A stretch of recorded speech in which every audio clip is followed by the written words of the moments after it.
algumas reflexões a respeito da liturgia de hoje, e, sobretudo das leituras que acabamos de ouvir. Nesse itinerário quaresmal, nós somos chamados a um combate pela fé, um combate buscando a vida de santidade. A realidade do pecado está aí. Embora os homens hoje tenham perdido o sentido de pecado, e esse é um grande mal, uma grande doença do homem moderno, troca o sentido de pecado pelo sentido de progresso. Então, quando se diz antigamente se dizia isso, hoje já não se pensa mais assim, porque o mundo evoluiu. Então, a grande armadilha do demônio é substituir a palavra pecado para a palavra progresso, modernidade. Mas vejamos o que Jesus diz no Evangelho para nós. Jesus estava expulsando um demônio e expulsou, mas aquilo que era visível, bem claro, seus inimigos, sobretudo os fariseus, os saduceus também, que nem acreditavam no demônio, sobretudo os fariseus, diziam que era por virtude de Beelzebu, o príncipe dos demônios. Beelzebu, Baal, Zebu, significa demônio das moscas. Era uma maneira até de zombar de Jesus. E Jesus aí nos traz uma verdade um tanto misteriosa. E ele diz: se todo reino dividido contra si mesmo, ele se destrói, ficará casa sobre casa, se destrói. Se Satanás está dividido em si mesmo, como subsistirá o seu reino? É uma frase misteriosa esta, mas que nos leva a um pensamento muito importante na história da humanidade. Cristo declara de modo bem claro aí que Satanás tem um reino. Então, assim como tem o reino de Deus, que começa na criação do mundo, o reino de Deus aqui na Terra começa na criação do mundo, e que tem o seu ponto máximo com a vinda de nosso Senhor e em Jesus Cristo, e depois da vinda de nosso Senhor com a sua igreja, seu reino de Deus, que ele estabelece aqui na Terra, que não tem a sua origem na Terra, mas começa na Terra e tem a sua plenitude no céu. Satanás também tem um reino. Isso Jesus deixa claro aí. E Jesus fala uma coisa muito importante que nós devemos ficar sempre atentos. O reino de Satanás tem uma dinâmica, ele é organizado, ele tem uma certa ordem, em vista do fim a que ele se coloca. Satanás é um anjo mau, é um anjo, sabemos. Lúcifer não se submeteu a Deus, não serve, foi por isso expulso do céu e arrastou a terça parte dos anjos, e que foram consolidados na revolta. E o pecado de Lúcifer é o pecado de revolta, de desobediência, de insubmissão, e é um pecado de orgulho. Por ser um pecado de pura malícia, e negando a verdade conhecida como tal, e isso num espírito, num anjo, é algo que não tem como voltar, porque já se escolhe de modo definitivo, negando a verdade conhecida como tal. Lúcifer então foi expulso do céu, não tem arrependimento, porque ele nunca vai se arrepender, é cheio de ódio, um ódio contra Deus, porque na verdade ele quer ser adorado como Deus. E arrasta a terça parte dos anjos, que também odeiam a Deus e buscam essa adoração. E Lúcifer quer ser adorado como Deus. E quando Deus criou o homem, Deus permite então que Lúcifer entre na história humana e permite, Deus tem os seus desígnios nessa permissão, e a tentação que Lúcifer faz, que o demônio faz aos nossos primeiros pais, é uma tentação de orgulho. Se comerdes do fruto, sereis deuses. Na verdade, era provocar uma revolta contra Deus, uma desobediência a Deus, uma revolta contra Deus, e o homem se colocar no lugar de Deus como Lúcifer. E que tem como consequência isso a adoração do próprio Lúcifer. No livro do Apocalipse, nós vemos uma batalha e o livro fala: cuidado, terra, porque o demônio ele vem odiar, com seu ódio, implantar aqui na terra sua desordem, porque sabe que pouco tempo lhe resta. Nós temos aqui na terra um reino de Satanás. E ele tem os seus seguidores. Há pessoas e grandes de importância do ponto de vista estrutural no mundo que adoram a Satanás.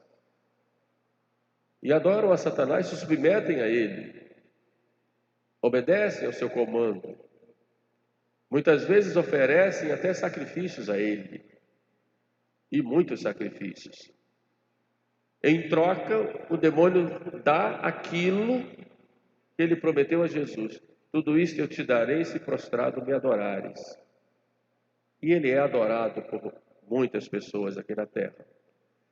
Mas como ele tem um reino, e é o reino do mal, mal no sentido de ausência do bem, esse reino do mal quer implantar aqui na terra, quer se implantar aqui na terra para destruir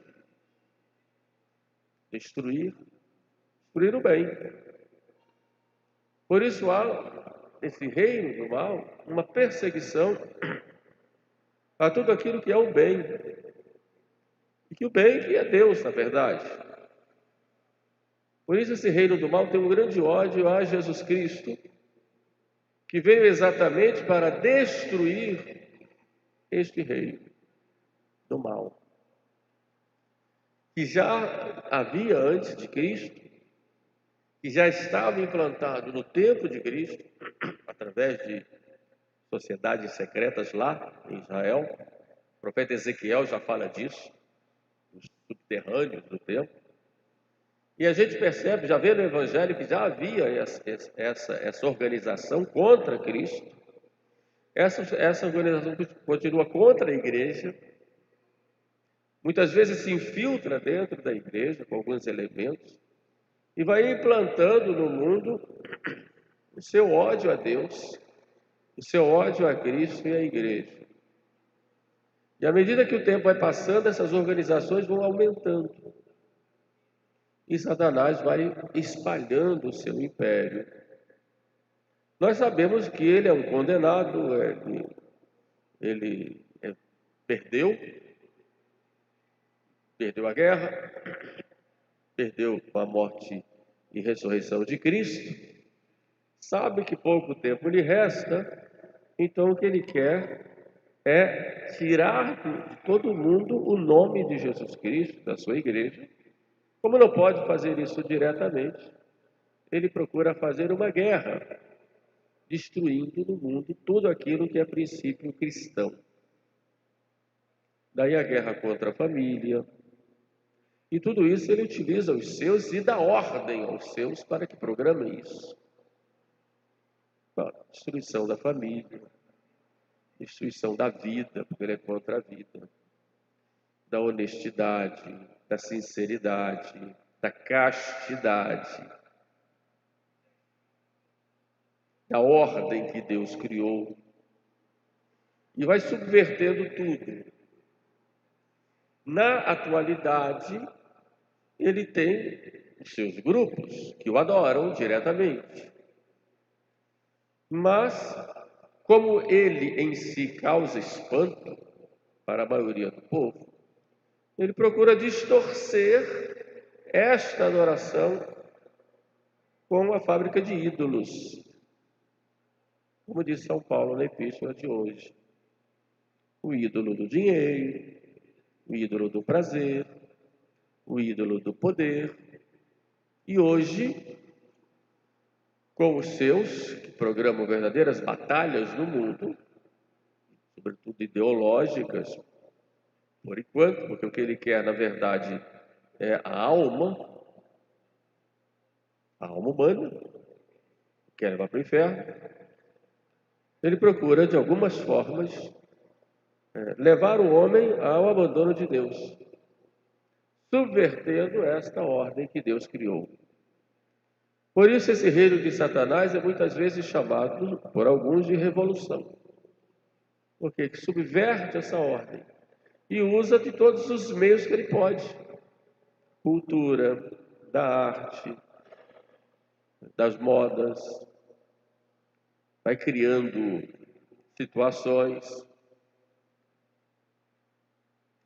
se infiltra na igreja através das heresias, é destruir o princípio de autoridade dentro da igreja. Isso é uma coisa que nos causa muita preocupação, a destruição do princípio de autoridade, é uma subversão da ordem. Por isso a gente tem que ter muita prudência no que a gente fala e no que a gente pensa, sobretudo a respeito das autoridades, porque faz parte dessa artimanha dele destruir o princípio de autoridade dentro da igreja.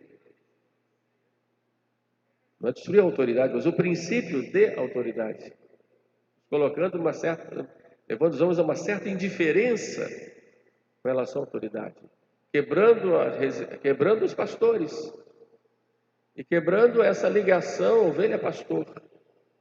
Essa é uma armadilha que ele faz, de que nós temos que ter muito cuidado, porque ele está espalhando o seu reino e está conseguindo cada vez mais dominar, e Deus vai permitindo isso para a sua vitória, que já aconteceu, ser mais gloriosa no fim dos tempos e no fim do mundo, e para também nos dar, e como um castigo para nós, que somos muito moles, queremos compactuar o bem com o mal, meio indiferentes a tudo isso, mas de modo que ele tenha realmente este reino, esta organização, e tem os seus agentes aqui na Terra que trabalham para ele na implantação desse reino. E tem vários nomes. Isso não é nada novo. A história do mundo e da igreja deixa isso bem claro. Desde as primeiras perseguições, como Nero, por exemplo, criação de religiões novas, como hoje está se criando essa religião ecológica, em nome de defender a casa comum, que é realmente algo que se tem que pensar que é uma coisa em si, não é má, e pelo contrário, dominar a terra não significa destruir, porque isso tem um sentido também social.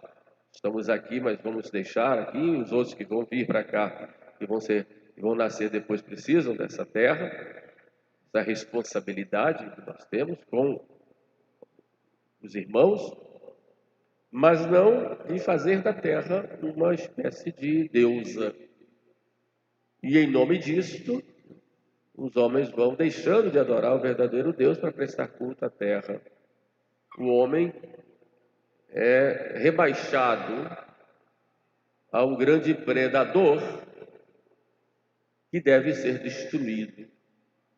Quanto menos homens nascerem, quanto mais homens morrerem, mais se preserva a mãe natureza, que deve ser amada e adorada, porque é ela que nos dá tudo e coloca na natureza forças, energias, coloca tudo isso aqui entre aspas, né, para que os homens passem a viver dessas forças e dessas energias.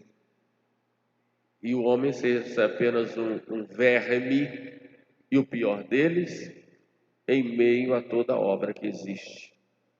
É uma subversão total, e isso já se implanta como uma religião universal. É a grande artimanha do demônio, que pega elementos diversos, sobretudo de religiões orientais criadas por ele, e vai implantando isso no meio do cristianismo. E muitos vão se deixando levar por isso. É o reino do demônio, que odeia o homem, por isso odeia a família, odeia a mulher. As mulheres aí tomem muito cuidado, tem um ódio maior delas, por isso procura subvertê-las, com modas, com impurezas, tirando de casa, não querendo que elas tenham filhos, tudo mais, né? Sendo objeto, destruindo totalmente, porque não se entende como, numa época que as feministas defendem tanto a dignidade da mulher, né, existe tanta propaganda pornográfica que degrada exatamente a própria mulher. Tantas modas indecentes que degradam a própria mulher. E é claro que o demônio propõe que a mulher nunca vai ser mulher, ou vai ser um anjo ou vai ser um demônio. E a gente vai vendo isso em toda a cultura já de séculos, nesse sentido. Daí seja importante viver essa vida de mais união com Deus, procurando viver a verdade, cada um de acordo com o plano do próprio Deus. Em poucas palavras, esta unidade que há no mal, no reino do diabo, que se implanta na Terra e está cada vez mais forte para uma dominação mundial. E se tiver que destruir pessoas, vai destruir. Isso não é novo. Mas Nosso Senhor nos mostra que Ele é o vencedor, que Ele tem o seu reino, e o reino é dele, na verdade é Ele mesmo.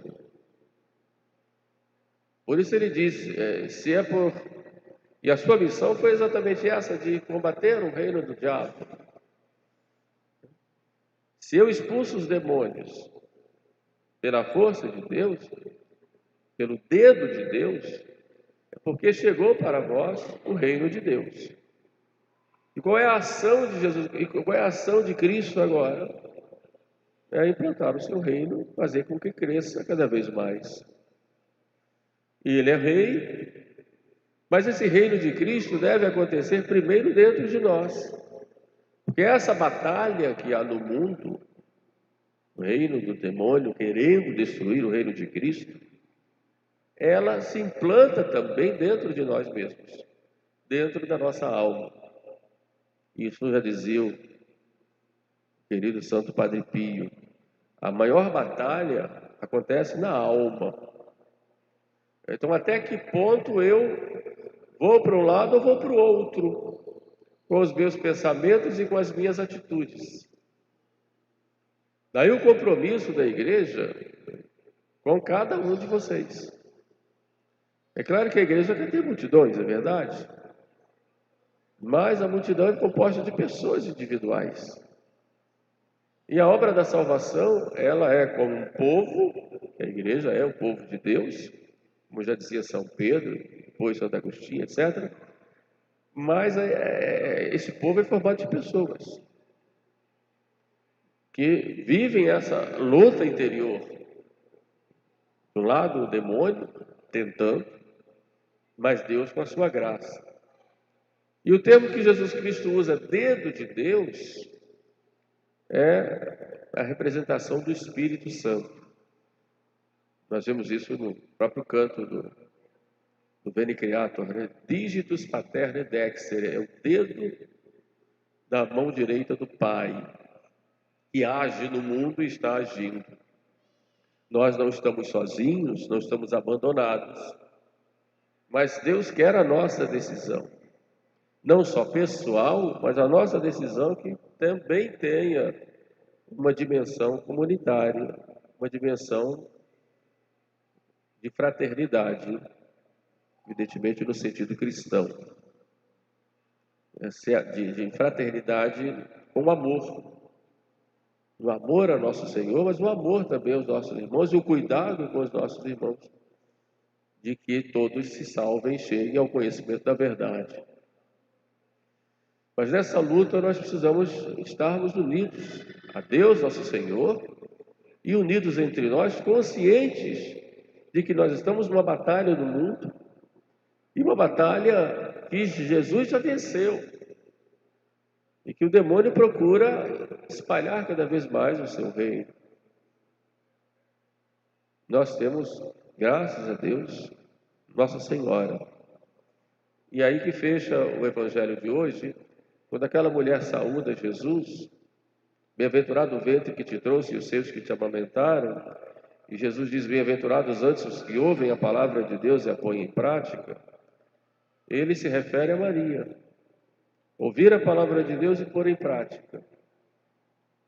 E é esse o desejo da igreja. E essa é a mensagem, a grande mensagem da igreja hoje, nesse terceiro domingo da Quaresma. Que disponibilidade eu tenho para ouvir a palavra de Deus e colocar em prática na minha vida. E não deixar que o demônio vença dentro de mim. E aí eu tenho força para lutar contra ele no mundo.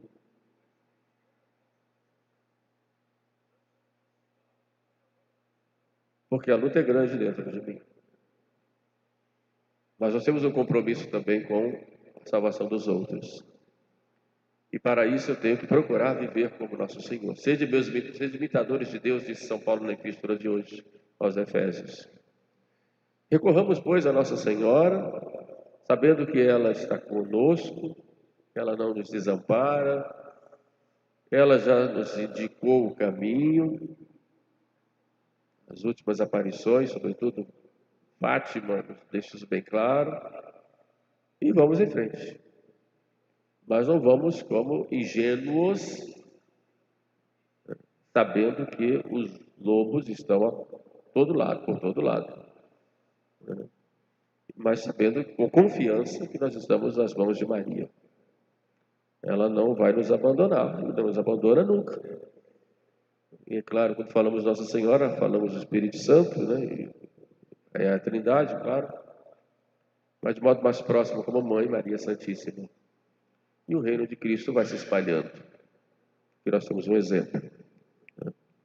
Quantos Nosso Senhor tem resgatado. Então vamos continuar rezando, fazendo penitência, dando um exemplo, testemunho e procurando levar o reino de Nosso Senhor com unidade, sem divisões, com unidade, porque é aí que o Nosso Senhor vai agir. Louvado seja Nosso Senhor Jesus Cristo. Vamos de pé a professar a nossa fé.